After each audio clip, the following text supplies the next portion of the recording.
getting a joint rolled up too while I do this. This is the Cole Memo. I'm your host, Cole Preston. Every episode is released in audio, video, and transcript format. To find the transcript, audio, or video version of any episode, please refer to the description of the episode that you're listening to now. Within that description, you can find a link that will take you to our website, which will display the transcript for this episode and the platforms where you can find this episode in audio and video formats. If you're unable to locate the episode description on whichever platform you're listening from, simply note the episode number and visit thecolememo.com. From there, you can find the corresponding episode, and then you'll be able to access the audio, video, and transcripts. You might also find any links that we reference during this episode so that you might be able to do your own research. That's always encouraged. If you're not listening to this episode of the Cole Memo on Patreon, then you're listening to this episode later than our patrons. To become a patron, go to thecolememo.com/Patreon. Once again, that's thecolememo.com/Patreon. It's a great way to directly support our show. If you didn't know, our show is supported by listeners like you. But of course, one of the best ways to support our show is free. Subscribe to or follow our show. Leave us a positive review from wherever you're listening to us from. Favorite this episode. Give it a thumbs up. Your engagement and support is appreciated. Today is January 19th, 2024, and I am rolling up a joint at long last with a friend, I think somebody who's going to become a friend of mine, Stephen Philpott. Now, is it Stephen or Steve? I should have asked you before I came on air. No, you're good. My name's Steven, but I go by Steve. Cool. Steve, thanks for sitting down with me today. Why don't you go ahead and introduce yourself to my audience? Yeah, absolutely. I guess real quick, I am born and raised in Chicago. Went to high school out in the suburbs, home of Flossmoor High School. After high school, I went straight to the Marine Corps. Served in the Marines for 4 years. Was gonna do a career, but actually broke my leg while I was on deployment. Um, Ended up having a bunch of surgeries, and when you get surgeries that you get screws in your legs, they like to give you opioids. That's right. And at the time, I was very fortunate because I was in as soon as the NFL started talking about concussions and TBIs. The Marine Corps and military were also talking about it at the same time. A lot of people were exposed to explosions while they were deployed, and I was in an artillery unit, so explosions was like part of the job description. Yeah. Like you shoot cannons. But it was really eye-opening when they gave me those opioids. I had some pretty wild nightmares, hallucinations, just you take it says take as needed. So the first Percocet, you're like, I can tell it reduced the pain, but I need more. The second one, you're like, this is good, but a third one would help me sleep.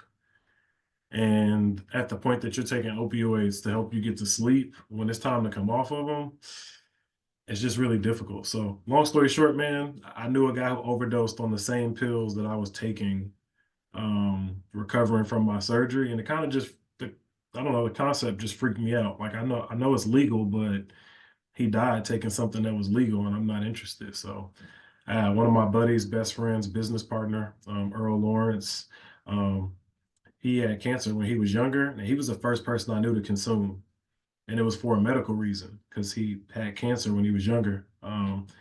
And I had like done the I didn't inhale before, but this was the first time he was like, "No, man, if you don't like those opioids, like try this."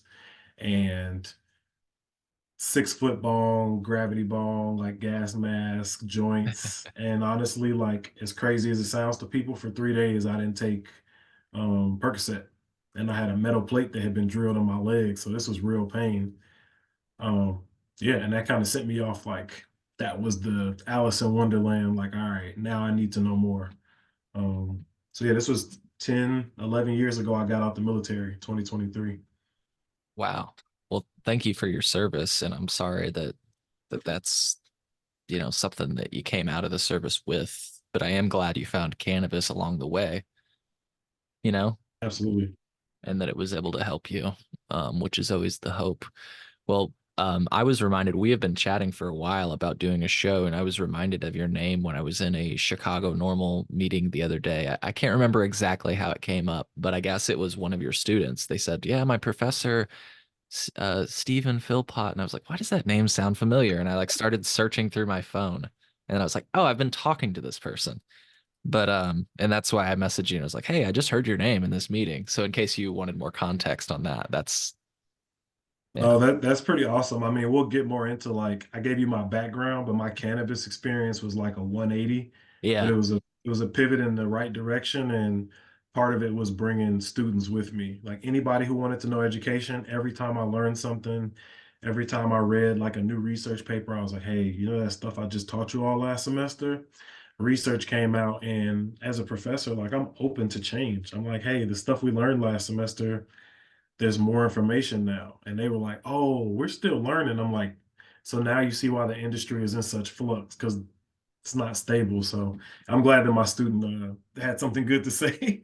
Yeah, yeah, no, for sure. And why don't we, yeah, talk about how, so you basically just told us how you found cannabis, but yeah, do you mind running us through how you got professionally involved in cannabis? I feel like that's a cool story.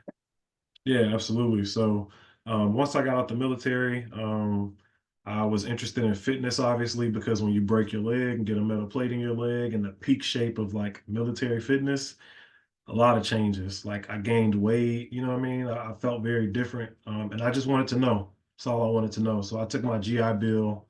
The first thing I did was I got my associates in fitness and exercise, became a group trainer, personal trainer. Um, I worked with senior citizens and like special populations, all the way to like young athletes who were training for like college and stuff. Um, After I got my associates in fitness and exercise, I was like, I'm a little more curious if there's more to exercise. There's something deeper about health and wellness and mental health. Like, just as a black man growing up, we hear a lot of our like African traditions and stuff and drum circles, and you're like, I don't know about these drum circles. And now you get older and like you can pay to go get sound healing with drum circles, right? So um, I got my bachelor's in kinesiology and a minor in nutrition. So kinesiology is the study of human mechanics, how the body works, like how do you walk, like all the way down to the physiology of like your inner workings, what makes your heart beat, your circadian rhythm. Um, I did that for 6 to 8 years, coached D1 sports, coached in the NCAA, coached pro sports. I was a sports scientist where I used to travel around the country and collect data on athletes. So I would get to sit on the sideline with an iPad and I'd see like, all right, you know, your point guard has run 3 miles, you know, your center hasn't run more than, so we had numbers on everybody live in sports, and we would help people essentially reduce their stress and increase their performance. That's the number one thing athletes want to do: reduce stress, increase performance. Well, one, I found out that no matter what the data shows, mental stress will decrease your performance. Even if you're in peak physical, I mean, like prime, you have prepared for this your entire life for this one moment. And if you're undergoing mental stress, your numbers will actually drop. Your body just will not respond. So I got super interested in that concept, obviously having been injured before. Um, and during COVID, I know it sounds crazy. When COVID hit, I decided to make a change, and we had just legalized. I had already been consuming. I did the like from CBD to like vaping to like flower to like the appreciation of flower, kind of blowing my mind open and turning it into something else.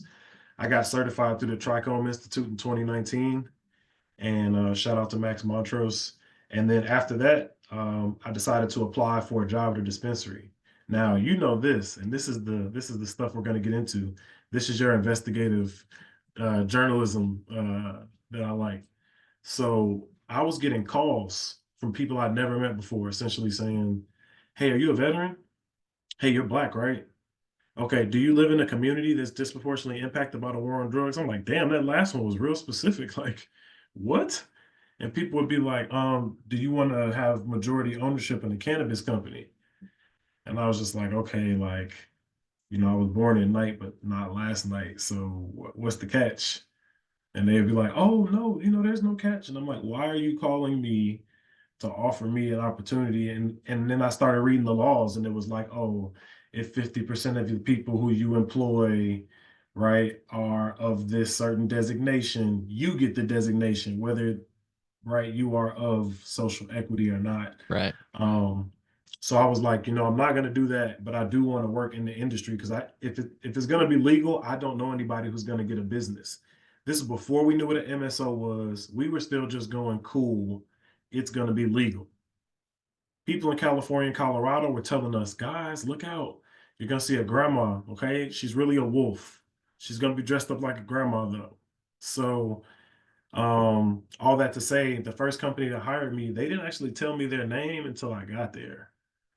And who it ended up being, I was an inventory manager and an agent in charge, AIC, for PharmaCann for Verilife. So I started off working in the suburbs. They have a dispensary in the suburbs. I forgot what it's called. That was a medical facility that they had bought and changed. So it was half medical, half rec as soon as we went rec. And then eventually the medical went out and it was all recreational. So I saw that happen like month by month. I saw all the changes that were going on when we legalized. It was very unstable. So from there, I helped them open the store in Rosemont. There's one out by the airport. There's a little plaza by Rosemont. Verilife has a dispensary over there. Beautiful dispensary. But the issue, we were saying is it's very corporate. It looks like an Apple store. Um, and then the dispensary that ended up being my home store was downtown in River North. So in my mind, I was like, if I'm a dispensary manager, downtown, River North, come on, man. Like you're telling me we can't make enough money to where all the employees can, get bonuses and we can hit our numbers. First off, our store was like not labeled, right? Because it was a dispensary. You couldn't identify it, you couldn't find it. Mm. Yeah, so it was just like that, and when the culture was very, very washed out of everything. If you ever seen PharmaCann's labels, they have the most unexpected, like it doesn't catch your eye. There was not a lot of marketing and stuff to it, so we had issue keeping up with our competitors. And I think what kind of did it for me when I wanted to definitely move along is when the inventory I realized was from all of our competitors. So when you see the manifest that you're getting as an inventory manager, you can see every shipment of every company. And I'm like, okay, we're PharmaCann, but we're getting this from Cresco, we're getting this from GTI. So we all sell the same stuff at every dispensary. That's more of a Walgreens than that is like a California or a Denver dispensary. That's a rinse and repeat. So I met the CEO of my company. He was really, really cool, actually, to be honest. I don't know who he was, I don't remember his name. But because we were downtown, their headquarters is downtown. And they would often come over there and eat lunch in the dispensary. I'm like, hey, I don't think they're supposed to even legally be in the building. Like, but the thing was, like, they would come over there and they were chilling. And one day I told the CEO and I were talking about like the science of cannabis and stuff. He was like, man, you're super smart. You're not going to be here long. And I was like, oh, what? And he was like, yeah, yeah, no, you're not going to be here long because like this is retail. He was very transparent. He was like, it's retail. And like, he didn't sugarcoat it. He didn't beat around the bush. He was just like, Yeah. this is retail. And like the stuff you're talking about is very, very, very high level. He and I were talking about intermittent fasting. That's what we were talking about. And I Yeah. was talking about how the cannabis that we sold downstairs was related to like metabolism and human physiology. And he just kind of looked at me like, bro, what? Right. Yeah, no, no, you're definitely gonna want to go somewhere else because this is retail. So that's when I enrolled in a master's degree at Chicago State and in environmental biology. Yeah. To your point there, I like that they were so honest about it because it is, at least in Illinois, it is very much like that. And an analogy I can make is like you don't have to be a medical expert, from what I understand, to work at like GNC or one of those like health supplement stores. You don't really have to like be certified or be a mechanic to work at AutoZone. But people might approach you at that job and ask you like a fucking really nuanced question, and you're just supposed to be like, Bro, we sell oil and the tools. Like, you got to figure that shit out. I'm not like a mechanic. So, but to your point, that's how they've structured these stores in Illinois, where it's like, it's just a retail front and really like all of that nuance that you were like discussing and thinking about and like trying to help people with. He like very quickly and bluntly was just like, yeah, dude, that's way above what we're trying to do here. We're just trying to give people boxes, get them in, get them out, make some money, you Yeah, know? I mean, I was like, I was trying, I had local artists and I was just like, hey, we have boring designs. I'm trying to talk to corporate and see if we can get cool designs that are driven, like written, marked up by local artists and Right. we can highlight like like that would be a great partnership. Don't you think this giant business might look better? Hmm. And just disappeared. They were like, we have so many other things to focus on. You think we care about that? And I'm like, you don't understand the revenue that you're looking for. The culture is part of what you're missing. And after a while, I was like, oh, this isn't the place for this. Like, Right. I can do this other places. So while I was enrolled in my master's doing my own research, I also taught at Olive Harvey. So you're talking about my student, Hmm. Olive Harvey, when we went rec, they got a license. One of 7 colleges received a license through the Illinois Department of Agriculture, through the vocational college cannabis program, something like that. Yeah. But the license gave 7 colleges an opportunity to grow, to cultivate, manufacture, extract, test, process, and transport cannabis. And when I heard that, I was like, yo, Olive Harvey's like 10 minutes from Chicago State. And I called them. I was like, what are you all doing with it? You have this amazing license. And they were like, we're not really sure what to do yet. But I knew that they already had like donations from the MSOs. You know what I mean? They already had donations from Cresco, GTI for that greenhouse that was behind the school. Mm. Um, and through part of my research, I knew researchers that were getting like state funds to do hemp research. Yeah. So originally the license was to do marijuana research. I said, if you do marijuana research on a state like campus, like an academic institution that's funded by the state and the federal government, you'll lose your FAFSA. Right. And they were like, oh, I said, yes, it's still Schedule 1 funds. Like, Hmm. so what you can do is you can grow hemp and you can use it as a proxy. Like as a biologist, cannabis, the species is one species. There's Right. no hemp, there's no marijuana. So what we did was we registered in the Midwest Hemp Database Program and the Cultivar Check Program. I had like 15 students that came into the greenhouse every day after class, and they were some of the first students to grow hemp at an academic institution in the city of Chicago. And I taught them about, physiology. I taught them about living soil, hydroponics, humidity, UV radiation. Like we got so in depth. Um, I think 3 or 4 of my students actually have licenses now. So it was a very, very impactful class. I really liked it. And to be honest, I won't go too in depth, but if it wasn't for, traditional academia and politics, like that program could have really been something. From what I've heard, they haven't been growing since. That greenhouse is still there. You can go see it right now. Um, but yeah, everybody who taught in the department with me, no longer there. The only person left is the dean. So um, yeah, Damn. yep. Like, I Googled it. It looks like it was called the Illinois Community College Cannabis Vocational Pilot Program. A lot of words. Yep, that's the one. Yeah. But Mm. the other 7 colleges, the purpose of that bill was the reason it's community colleges. I learned this. Community colleges are made to increase workforce. Mm. They're not like bachelor's and graduate programs. So if you go to a community college, it's for you to get a skill to get a job. So when the state put that clause in there, it was for those 7 community colleges to help people get jobs in this new industry that's supposed to be worth a gajillion dollars. Right. But what we found out is the turnover rate is insane. Hourly workers in cannabis, when I was an inventory manager, we were constantly hiring for our hourly salaries because people weren't trained to the standards of what they needed to work in such a regulated retail store. Like, yes, it's retail. Yes, everybody likes to, consume, but this shit's retail. Like this BioTrack stuff, all this stuff, like there's specific protocols, there's SOPs, and there's like somebody who was a Marine. I worked in an armory.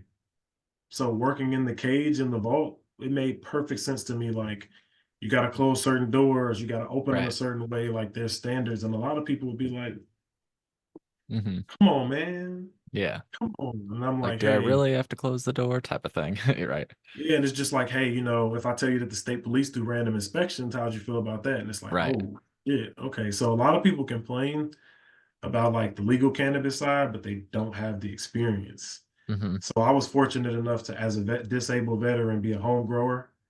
So I was all, I know you're a big, big guy, home grow. Yep. Home grow was kind of like gave me the confidence to go back to school Nice. on my own property, right? So while I'm in school researching, I'm like, well, if I have a license, I can grow my own stuff that is not hemp at Hmm. home legally. I was like, that's genius. I can grow at home. So everything I was learning in school, I would apply immediately at home. So I grew, I would clone and I would do like hydroponic versus soil in the same grow environment, same genetics and stuff like that. So I could also teach my students, and that pipeline just kept going. Um, and once it was done, I finished my master's, got recruited to go to Cornell University, where the USDA's cannabis germplasm collection is, or North Carolina State. And I ultimately chose North Carolina State, but I do still do work with Cornell frequently. So Hmm. yeah. What was that thing at Cornell that you mentioned? So the USDA germplasm collection. So that is the largest and oldest collection of cannabis seeds that the US Oh, owns. They have genetics from hemp for victory. cool. Yeah. When the USDA was paying farmers to grow hemp, Hmm. they have genetics from other countries. They have genetics that have been bred at universities like Cornell and University of Wisconsin and University of Kentucky, NC State. They have all those genetics. So that's what a germplasm collection is. It's a seed bank essentially. Mm, Um, and that is one of the sources that I have access, at this university that I'm now attending. very cool. Very cool. Well, that's awesome. I'm trying not to take us on too many tangents. Just Hey, good. your experience is like, oh, what do you it makes me want to ask, what do you think about this? What do you think about that? But I want to get through your story first, like chronologically, like how we got to where we are today. Uh, was that I was trying to follow along. Did you kind of lead us to where you are today, or was there more?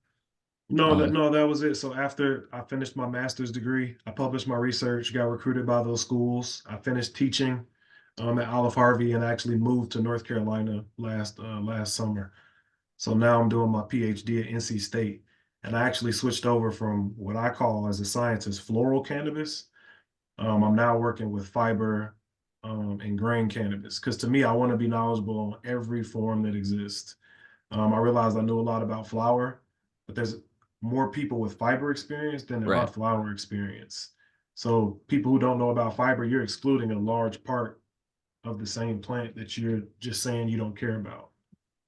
And if I could, maybe there's more to it than this, so please, piggyback off of me here, but would the main difference between floral and fiber cannabis be that like floral is probably more like, for human consumption, but fiber might be more for like industrial purposes, like making hempcrete or something, clothes. 1000%, exactly what you just described. And it's just a matter of resources. So plants can only allocate their resources so much towards one goal. So there are certain plants that have been bred where it looks like they have a gene that's essentially inactive. So the gene that would make cannabinoids, it looks Hmm. like that gene is inactive. And so those plants are just more, they produce more fiber. They don't produce cannabinoids on that same high concentrations like we would see in floral cannabis. Also, when we use fiber cannabis, we only use vegetative growth. So we actually Mm, harvest at flowering. As soon as we see flowering, we actually harvest. that makes sense. I always wondered why. I was actually about to pull up Hemp for Victory to show like what some of the hemp looks like in the footage because it just looks like tall and stocky and Bamboo. mm, interesting. That is Yeah, bamboo? so I mean, if you think about um so like one of the labs or one of the trials that we work on, in my lab, one of my lab partners, Sam, she did a density trial, and just for one variety, this doesn't go for everything, right? But there was one variety that she found, it grows well at 1 million plants per acre. So if you just consider like 1 million plants per acre, that's extremely dense. It's Yeah, like bamboo, like you can't see through the plots. Floral cannabis, you can never do that, right? Because it needs exactly. like this. Yep. So yeah, I mean, we have plants that are 12 to 15 feet in 120 days with no irrigation, no synthetic fertilizers. Yep. And you want them about pencil thick. Wow. Yep. So somewhere between a Sharpie and a number two pencil, which is about what those are. Yeah. They self thin, organic, don't need a lot of water. They do really well in drought.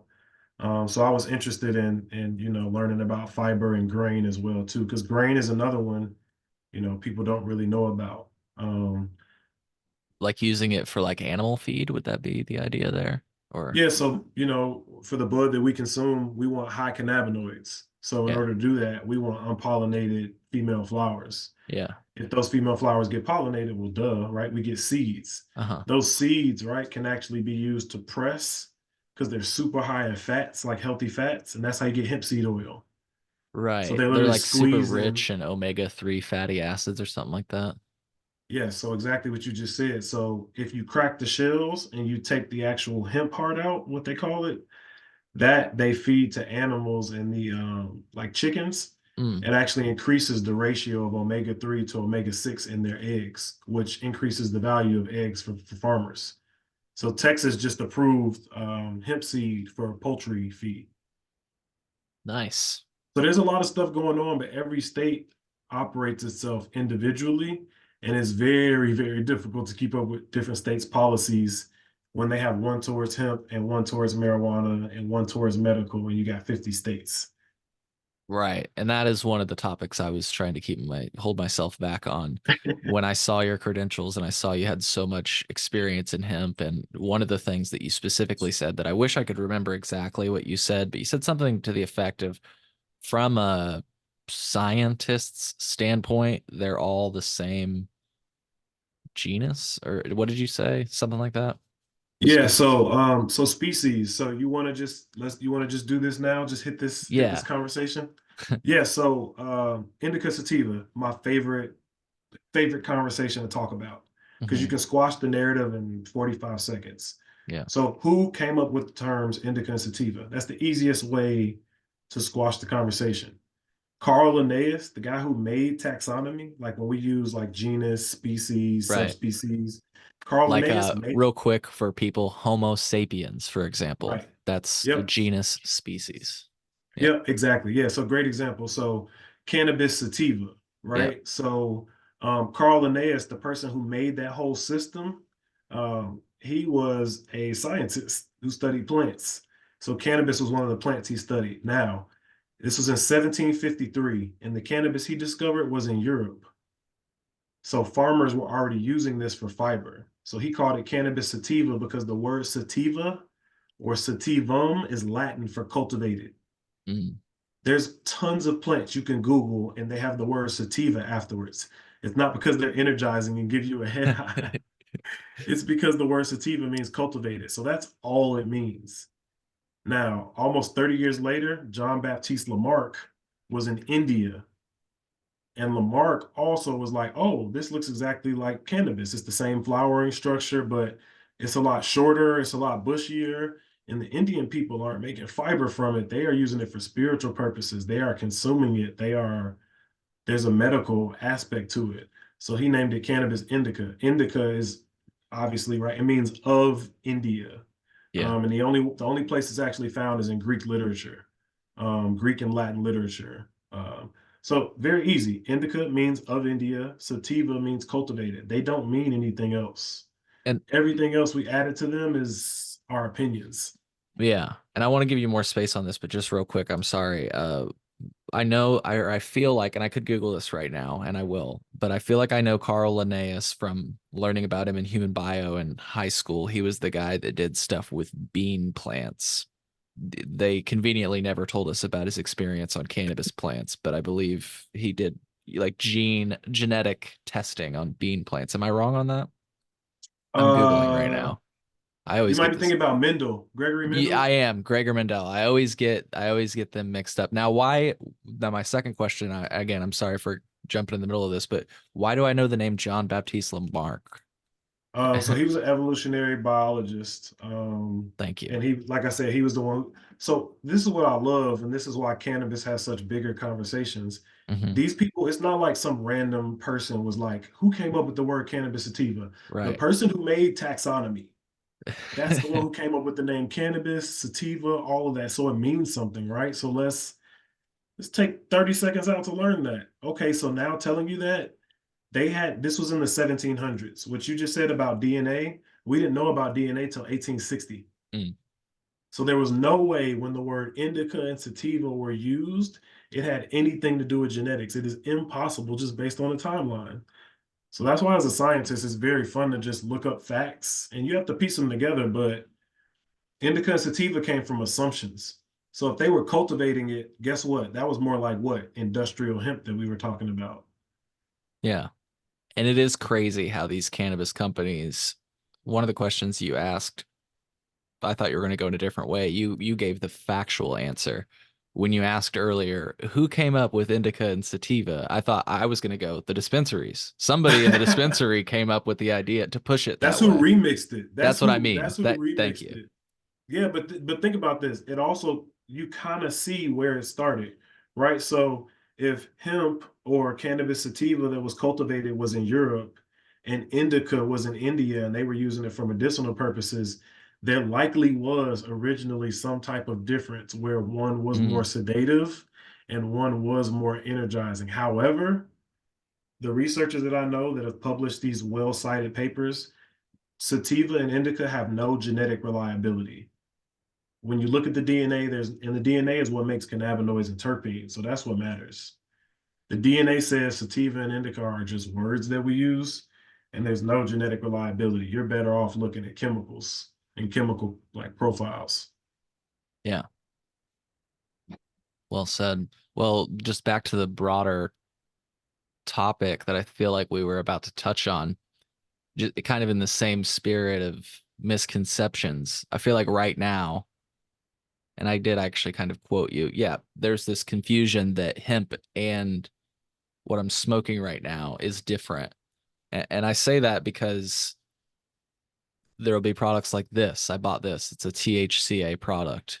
And I've had some people understand that this is just weed, but then I've had other people comment and they'll be like, "Why are you smoking that synthetic stuff? That fake weed?" And is that frustrating for you to hear as a person that knows the difference, and by difference I mean lack thereof? Yeah, I mean, let's hit on the Delta 8 and THCA at the same time because I think it Yes. gives two very good contrast. As a researcher, it's actually infuriating because these are chemicals, right? And they actually mean things, and somehow we're widely misinterpreting the purpose of them. Let's start with the purpose, right? Cannabis is a flower. It is in the category of angiosperms, which are flowers. All the flowers you love, roses, sunflowers, same, right? Same group of plants. With that being said, all of those plants, when we smell, right, you smell those pungent odors, those are actually stress responses, Mm, right? So all the plants you love to smell, the smell that they are protruding out into the atmosphere, it could be for pests, it could be for herbivores, it could be for response to high humidity. They are producing these molecules as stress response. Now, what's interesting is when we consume them, what do they do in our body?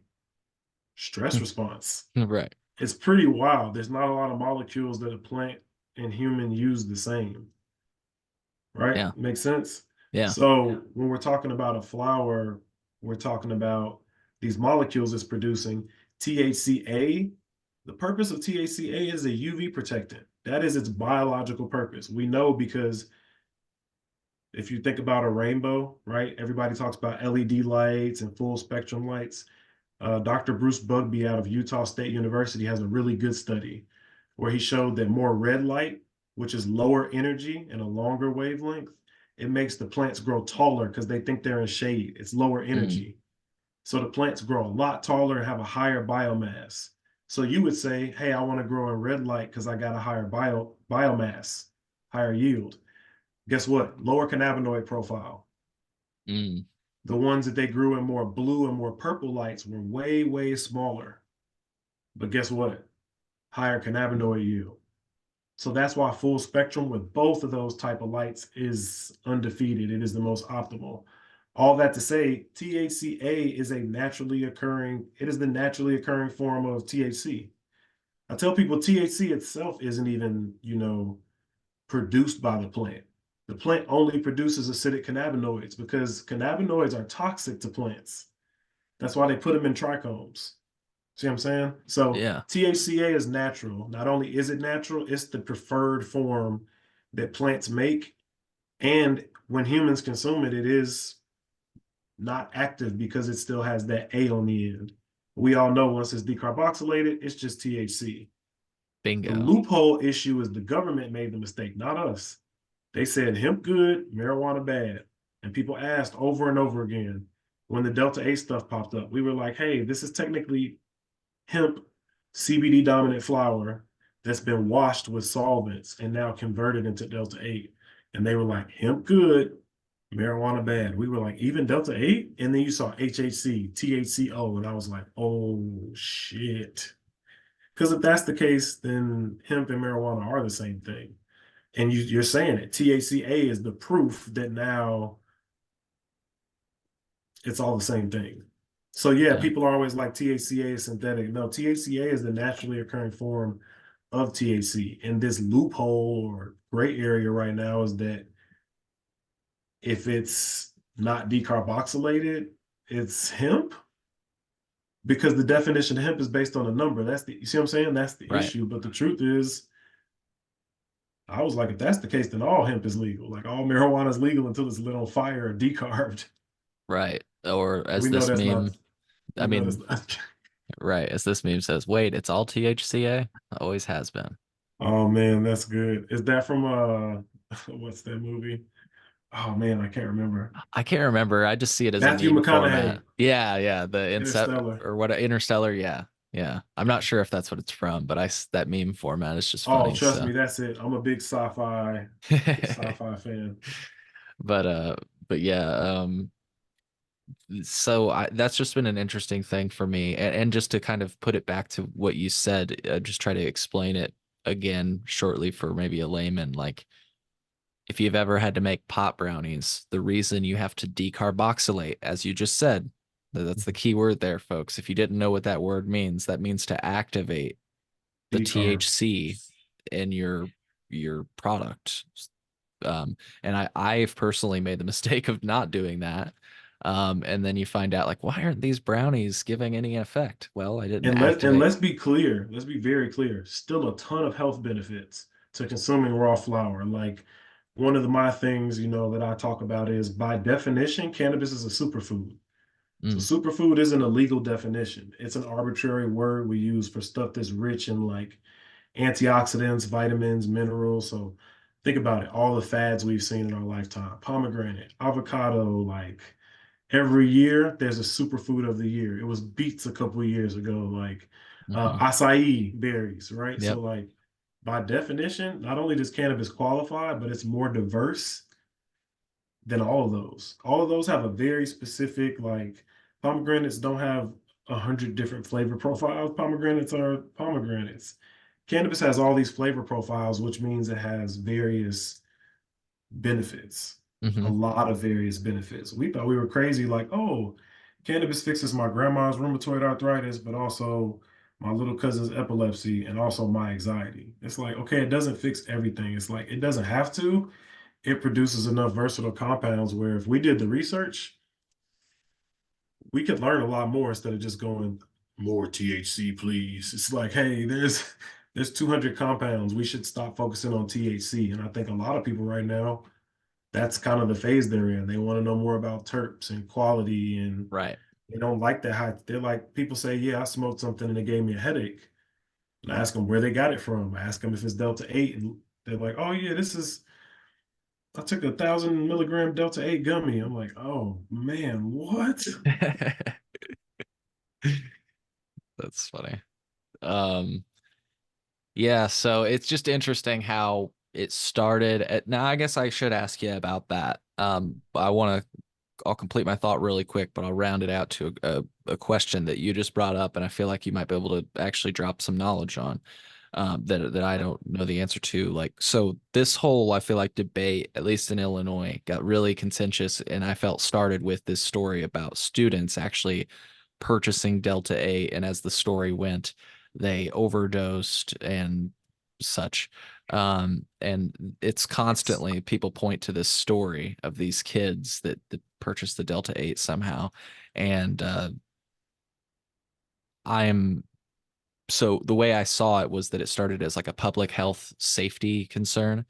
But then when hemp operators came out and said, hey, we're willing to meet those standards that you're concerned about. Like, in other words, we will test our products. We will require them to have an age limit on them. We will even pay taxes if that's another thing you're concerned about, that we're profiting more than the other operators. And then instead of it being a conversation about the health concerns, because the hemp operators basically address that, it became a debate about open licensing and limited licensing. I don't mean to get into that right now. What I wanted to ask you about is, are there any health concerns? And maybe we don't know all the answers right now, but like, look, I would never prefer to do Delta 8, but I'll be honest, the first place I ever tried Delta 8 was in an Illinois dispensary, and this was in like 2019 when I had my medical card. Um, and so, that's a easy anecdote for me to bring up. But I'm just curious, like Delta 8, any of these cannabinoids that you've heard about, are there health concerns that are actually like legitimate? Because I don't mean to downplay them. Um, Yeah. I would say yes. And I hate using sugar as an example, but sugar is one of the best examples I can use. You ready? And the reason is because you can have raw organic sugar cane, super healthy for you, super organic. You can have the refined, purified, bleached, chemicalized version of that. And then you can have the super processed version, which is high fructose corn syrup. mhm, That's essentially where we are now. You have raw cannabis, you have Delta 8, which comes from raw cannabis, but is they use chemicals to make it. And then you have THCO, like you have the synthetics, like the K2s, and they have the same effect. Like if you look at that scale from raw sugar to refined sugar to high fructose corn syrup, the quality goes down, it's cheaper to make more, and the health effects, the health risks go up. So same thing, raw cannabis versus D8 versus HHCO and K2 and those things, the risks go up every time you're adding solvents because there's no testing. Like as a scientist, you need to remove those solvents. I'll tell you mhm, this, more of our food goes through solvent use than you'd probably like to know. But the truth is, they have standards to make sure that those solvents are removed from our food before it goes out. In hemp right now, that residual solvent testing isn't mandatory. So if if Delta 8 is legal because it's hemp, but it also contains residual solvent, the Delta 8 is not what's killing people. It could be the solvent. right. So that's like, what chemical did you use to convert this CBD structure to THC? And did you get it all out when you were done using it? Mm, And who's making sure that you do before the I told people I'm not even saying Delta 8. That's what I'm saying. Delta 8 to me is the refined sugar. right. What is there more of the market? Raw organic sugar or white refined bleach sugar? Bleach sugar. That's the most common form of sugar. So a lot of us are like, I want pure solventless. I'm like, okay, so sugar ain't solventless, coffee ain't solventless. Like those get washed by chemicals before they go out. Like, we're learning a lot of this stuff about our food now. And I think it applies to cannabis. Yeah. I was just trying to find the pin that I had tried, just because I don't think I've ever shared it, and it's interesting because they were selling it in another state, but that it doesn't look like they are right now. But I get what you're saying. Like, if we don't even have tests to, like, if there are ways to make these substances like THCO or whatever, that we don't even have tests to kind of check and balance to make sure that the chemicals that were used in order to make that conversion are indeed no longer in the conversion, right? Um, so that's actually a very interesting point that I've never considered, and it goes just way above my head, honestly. But here's the grassroots pen. It was like a 300 milligram Delta 8 Oh, yep. pen.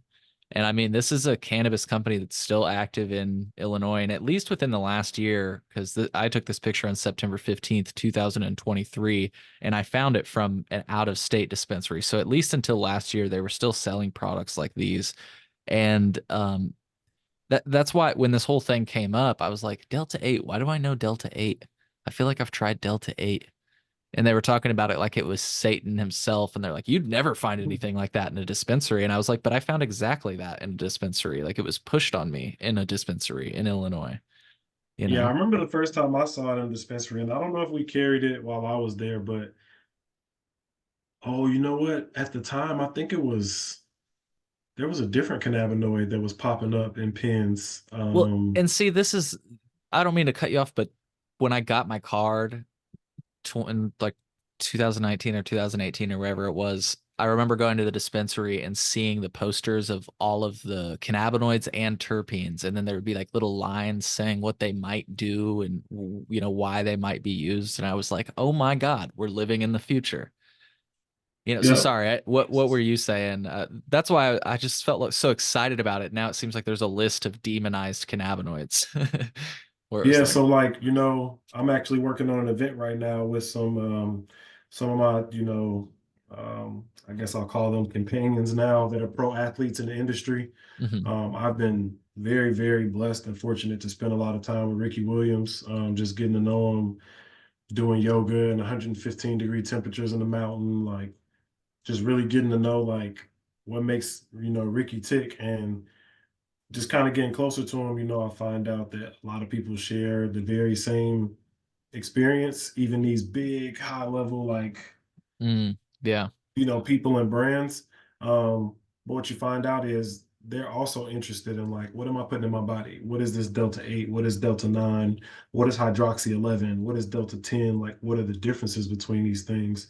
And they have brands, so they would like to know when people are pitching to them, yo, this cannabinoid, this new cannabinoid, dude, this new cannabinoid is going to be amazing. So the event that we're focusing on is to teach people about everything that's not THC yeah. and the wellness benefits of those. Because I know people whose children have, seizures or autism, and they're using, you know, pretty a broad spectrum. I hate having to use these words because they don't mean anything.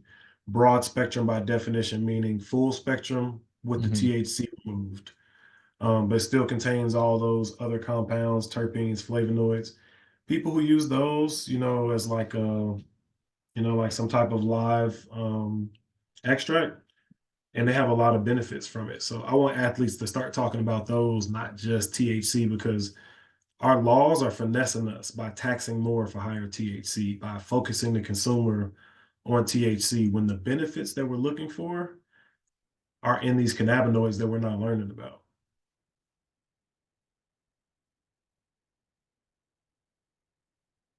Sorry, I was muted. One thing that I had sent to you beforehand, which I'm curious, just to kind of do another shift of gears. Um, well, just to quickly close that loop, the reason I even went into that was not to be like, I had Delta 8 in a dispensary, just for my listeners. I had Delta 8 in a dispensary, so you can't say it's not bad. I'm not saying that it's good or bad. I personally wouldn't, I don't think ever prefer to consume it again, but I also don't think that it should be like banned or crack, like, I mean, I guess if like you are making the argument that maybe we need to refine our testing on it, I could be open to that to make sure that some of these like harmful chemicals aren't in my Delta 8 gummy if I happened to choose to purchase one.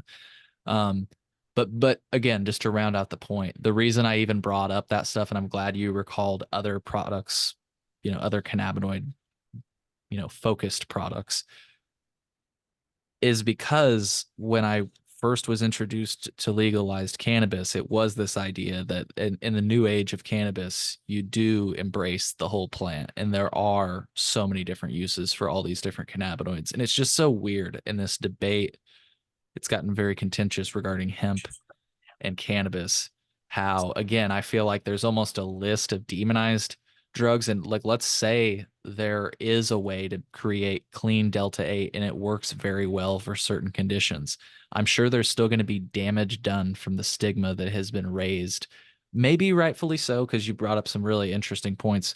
But I always think that I would just wish that when people in the broader policy had these conversations, that they had them to the level of nuance that we're having it right now. You know what I mean? You're not criticizing the Trust me, as a compound. scientist, that's my number one desire is that does our policy govern what type of science we can do, or does our science govern what type of policy we end up writing? Yeah. And to put it in a bottle, it's like we aren't criticizing the molecules itself. We're not also lifting them up. We're simply saying that like they should just be safe if you're going to consume them. You know? Yeah, and my thing is like, absolutely, I agree with everybody. If the whole world had access to plants and it was always safe and it was unregulated, yeah, that sounds great. But realistically, based on like what we're seeing now, it's like, okay, so Walgreens is going to be certified if they go Schedule 3 to possibly, right, have some type of synthetic derivative. Because the three forms of cannabis that are legal right now, Epidiolex, Sativex, and Marinol, those three FDA approved drugs, they're synthetic, Right. Right. right? And those are what are prescribed now. So I think like I always have my dream world, but I have to be very objective as a researcher. Like if the FDA has approved three synthetic drugs, they're not adverse to synthetics the way, those of us who are like, I No. love the plant. We love the plant, but the government's like synthetic drugs, that's an industry. It's called pharmaceuticals. Like, I mean, kind of started your story with it, the how you were kind of pushed into, I mean, that's it right there. Because arguably, and I know this is a completely different tangent, so I don't want to take too long on this. I want to actually talk about the entourage effect here in a second, which I don't know that I think people are going to find that conversation interesting. But damn it, we were just talking about, I was going to say that, arguably, maybe, I know this might be a leap for you and maybe you didn't expect this. So, but maybe if you had access to like actual opium instead of fucking pharmaceutical, like you just said with the sugar analogy, like what's better, the plant or the synthetic form? And opium has been used sacramentally, or as a sacrament rather, for ages, and it seems to be maybe coming back, but it has endured a lot of stigma due to heroin and fentanyl and everything else. So do you get my point that I'm trying to make there? yeah, no, absolutely. And I mean, I think the entire point that interested me in doing research in cannabis was when I found out, like, hey, most of the information you're given is drug information. We're not given a lot of plant information on cannabis. So when we hear THC, right, we're talking about THC from a human consumption standpoint, which is drugs. But we're not talking about from this plant standpoint, like, Right. hey, I had I've heard indigenous farmers say, you know, poppy was just fine. And then you all started trying to synthesize it. Tobacco was just fine. And then you all started synthesizing nicotine. So they were like, every time we have a crop that's okay, you all monocrop it, mass produce it, and then try to synthesize an non-organic version of it. And people start getting sick. And then the crop gets, oh, tobacco's evil. Technically, no, it's really not. There are indigenous people that have used tobacco. They have hallucinogenic tobacco that they use for like spiritual ceremonies. I heard this. I was like, is that true? Yeah, tobacco has nicotine, and you Yeah. have nicotine receptors in your body naturally. But when you start adding all that other stuff that's in cigarettes, guess what? Now you got your HHCO, you got your, right? That's the Hmm. super synthetic version. So that's what I'm just like, no matter what happens, we need to keep quality in mind. We need to keep, there's certain people that can't take the health risk, right? So we do need to have the organic certified, hey, this grower is not exposed to any pesticides, no herbicides. Like, I think those growers should be protected by the USDA. They protect heirloom squash and tomato growers. Why not protect heirloom, cannabis growers. Yeah, exactly. Well said. Well, to start this next conversation, I want to play a clip. And I sent you the podcast. I don't know if you got a chance to see it beforehand. If not, it's oh, you did. Cool. I'll just play like a short moment of this. But I want to preface this with my beliefs just so that people don't like click out, like misunderstand. So I think I can speak for Sam as well. I actually ended up having the chance to have lunch with Sam in Denver, and um, it's not that we dispute the presence or the presence of terpenes. In fact, I really love like lemony strains. I love like gassy strains. Like I'm always looking for like the old fashioned just skunk, like the offensive. Like yeah, I totally get it and I value it and I love it when my weed tastes. What we're talking about though is like the effects that people often attribute to those tastes and smells. I think is a good way to at least frame this clip. And so I'm going to play the clip, and then I'd love to hear your thoughts on this since you did have a chance to check it out. But just for context for our listeners, here we go. So that they know what we're talking about. Yeah. So this tweet that I put out, and actually, as I tweeted this, I forgot that I tweeted something similar maybe like a year ago when I just read some bad science in this space. And I'd formulated it a different way and it got the same amount of backlash. And I entirely forgot that this always happens every time you put this tweet out because some people are really married to this idea. Yep. But the tweet was, the quote, entourage effect is just astrology for pharmacologists. And some people agreed and some people very, very strongly disagreed with that statement. Yeah, I liked this one. That's amazing. So that's actually my buddy, Mike Cunningham. He's a chemist too. He's a brilliant guy. He works for a psychedelics company called Gilgamesh at the moment. And I laughed very hard when he posted that. Yeah. Sort of my feeling on the matter. Yeah. So for your listeners, it's just that's a really short way, and honestly, if you just look at that tweet, I feel like it doesn't really get into the nuance of what he believes. So I encourage you to check out episode number 198 of the Chillinois podcast if you'd like to hear the full episode. But since you had a chance, Steve, do you mind telling me like what you thought about his perspective? Rather, I'm curious. It's been a while since I've talked to anybody about this. So yeah, so this is actually a common debate. And I know where to stay neutral on some topics, and this is one of them, but I will give you what both sides are because it's something people are really passionate about. yeah, I think one of the benefits that I have in being a young cannabis researcher in a new field is, right, the man who discovered THC and CBD, he just passed last year, the year before. So like the researchers in our field, a lot of them are still alive. The term entourage effect, at least from what I've seen, it's been quoted to Dr. Ethan Russo.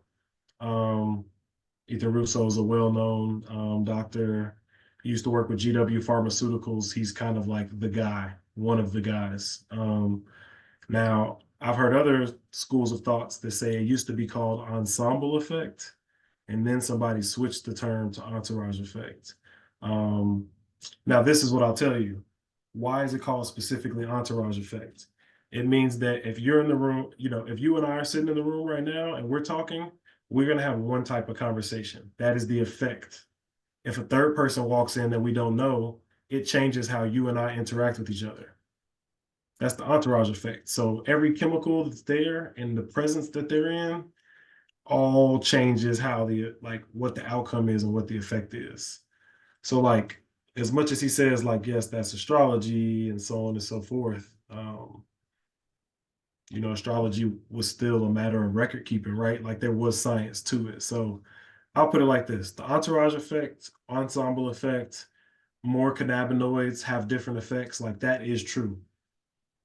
How to standardize that, to his point, no clue. Like sour diesel is never going to be the same every time you consume it. I don't care if you grow it. I don't care if your favorite grower grows it. It will be slightly different every time because it's a living organism. And unless it lived in the exact same conditions with the same, you know what I mean? Like, yeah. And I think yeah. his point, because I actually did ask about different cannabinoids because I was like, we will like his point is he studied it at the receptor level, and he said that your your cannabinoid receptors cannot process terpenes. So so it's interesting, like the idea that it's like, yes, different cannabinoids might be processed, but like the limonene itself is not going, you know, I think is his point. Yeah, but the thing is, so what's very funny is isolated terpenes have documented effects, like a lot of them. And just to give you an example, take cannabis out the like think about every plant we know, but get rid of cannabis for a second. I know that's like impossible, right? For us to think of any Yeah, other plants that exist. Um, Basil, right? Anything that has a really potent smell, these herbs, these are all terpenes. When you cut into some parsley, bait, right. all those herbs and spices that you have, those are Lemons, terpenes. Yeah, and the thing is, unlike cannabis, most of them have one primary terpene. right. So because they have one primary terpene, people know that lemons typically make people feel this way. Why? Because lemons are primary limonene, right? Pine is rich in alpha pinene, which is a bronchodilator. So the terpenes themselves isolated, they do have known effects. The issue is in cannabis, those same terpenes that we're used to knowing, they're acting different because there's an entourage. It's like, hey, bro, normally when I see you, you don't act like this. It's like, oh, well, you saw alpha pinene with beta caryophyllene and myrcene and linalool, and now you have no clue what type of effect you're going to get. But the truth is, imagine if there was something I could say, hey, Cole, what are you about to do?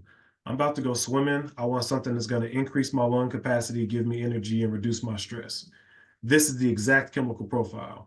Okay, Right. I want to go relax and I want to go watch Netflix and eat some food and fall asleep 30 minutes afterwards. Here's the profile for you. There's no reason that we can't possibly get there one day. Right. I think, and one of the things he did concede, we talked about some of those studies that you talked about where terpenes do have a physiological effect, and what he was saying is that yes, indeed they do, but the concentrations in those studies are not anything akin to what you would find in cannabis. So it's like maybe yes, we'll get there. And dude, people are coming up with some really terpy stuff nowadays to where it's like 5%, 8%. So I mean, it's becoming statistically significant, a statistically significant part of the product. So I mean, maybe there's something to it, but I guess what he was saying is like it's just so often not. It's such trace amounts. Um, and back to the astrology thing, I don't even know if he was disputing that astrology was record keeping, more so that it was to make the analogy. I think, I don't mean to speak for Sam on this, but the reason I should ask him what exactly he meant by that, because he just ended up talking about his research. The reason that resonated with me and I laughed with it is not because I dispute that astrology, like that you can like that there's like something behind it. My girlfriend and people I know will look at like this newspaper and be like, this is the reason I'm having a bad week. And it's like, bro, I could write this shit up. Like that's, I think that's, Pseudoscience, yeah, that's what yeah, most yeah. when most people like at his level. I figured he was like making a reference without when you say the word pseudoscience, that's kind of like an accusation, so you don't want to say that. But to Uh-huh. what you just said, like, oh yeah, well, Mercury's in Gatorade right now, so that's Thank why you. I stubbed my toe, and it's just like, Mercury's in Gatorade. That's funny. yeah. So the thing is just like like. Could there be something to it? Sure. But the way that we say it, no. So that's kind of like the entourage effect. Could there be something to it? Likely. The way that we currently say it, unlikely. Yeah. Well said. Well, I knew we would have a good conversation regarding that, and like you say, it's definitely a contentious issue. I just like as an outsider, I feel like I'm in a weird spot where it's like I'm acknowledging that I love terpenes and that they are indeed there. I mean, they show up on tests. You can see them. You know what I mean? So it's not that they're not there. I just dispute that like the lemon strain. Like I'm just like whenever I smoke a lemon strain versus like a skunky strain, I'm just like, yeah, this is good weed. And like sometimes the smell will take me back, like the skunky ones, especially.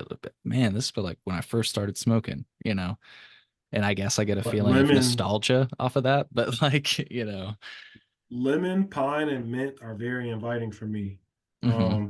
And I have narcolepsy. So like I'm actually a high energy person, but when you have narcolepsy, you have to watch your energy levels because you could just like crash really quickly. I'm on medicine now. I've gotten older, but My friend told me one day, he said, "You're the only person I know who consumes cannabis to stay awake." And I was like, I hadn't even thought about that. And the reason I started is because I heard that cannabis works for epilepsy. Hmm. So I was like, I have a neurological condition with there's no cure for it. And as soon as I heard people with epilepsy were reducing their seizures by like 90, 95, 98%, I was like, I'm willing to try cannabis. Everybody kept saying THC is gonna make you sleepy. THC is gonna make you sleepy, and sometimes it does. But I did find that before stuff got crazy, when I lived in Illinois and I grew sours, I grew hazes, I grew diesels, like very like uplifting, energizing cultivars. I was like, you can consume this and go clean your house. Like you don't have to Right. pass out and get laid. It's like, hey, I hate washing the dishes, but it's nicer when I'm in a better mood and my legs and my back don't hurt. And Hmm. so I found that very interesting. I used to put fresh flour in my tea in the morning. So whatever I was consuming, I would also consume raw bud because that was the only way to make sure I got the raw and the dry. You see what I'm saying? Yeah, yeah. So I can consume them together. And I mean, to this day, knock on wood, like I never got COVID or anything like that. I don't know if you've seen the paper. People dispute it, but it's a real paper. It's been cited a lot. It's got over 45,000 views, but the paper is somebody during COVID took a human cell and put it in a petri dish and they injected it with CBGA. Mm. So the precursor to THC, everything, Yeah. CBGA and CBDA. So the acidic versions, non-decarbed. He injected it into human cells and then he injected those cells with the COVID virus. And the virus can only infect you if it binds, like it has to meet at a certain place. CBGA and CBDA prevented the virus from finding that place where it can latch on. What does that mean? Antiviral. So Yeah. we hear antiviral and doesn't know what it means. But when that molecule stops the virus from making you sick, that is the definition of an antiviral property. So there's a great paper that says COVID-19 levels reduced, entry levels reduced by CBD and CBGA. Highly cited. Like, please look it up. I think it's something everybody should know. But that's why I'm like, it's not just THC anymore. We really got to look at these 200 cannabinoids, hundreds of terpenes and flavonoids and esters and everything. Yeah. Is this it? Sorry if it's not, we don't Yep, have to go that on is it. digging. Yeah. Okay, Yeah, cool. 45,000 views, 46 citations. Yeah. So folks, if you want to check this out, I'm showing you the how you can find it. I'll read it, the headline for our listeners if you want to Google it. Cannabinoids block cellular entry of SARS-CoV-2 and the emerging variants. I found it on pubs.acs.org. So hope you can find it. And oh yeah, I'll throw the link in the podcast description so that you can easily just look in the podcast description and do your own research. And for reference, just so everybody knows, ACS is the American Chemical Society. They are the governing body for chemicals. So this is a major thing. This didn't go to like some small journal. This was a massive breakthrough at the time. And yeah, I heard some statements from the person whose research this was, and they thought it was going to be a game changer. Like even when you read it, it's just like, is this real? Like, why didn't anybody know about this? And the truth was, it just kind of faded away into the dark. So if you see that picture over there, there's like a cannabis leaf, right? Yeah. To your right, and then you see CBDA, and then you see the COVID protein with those spikes, Mm-hmm. and then you see the next word says block cell entry. So yeah, all they did was that SARS protein, that picture, it wasn't able to infect the cells because CBGA and CBDA were there. Wow. So that shows where we're really going with this. Like people say antioxidants and antiviral, but they don't realize like these natural plant compounds, the ones that are legal, the ones that we skip over every day. We say CBD ain't shit.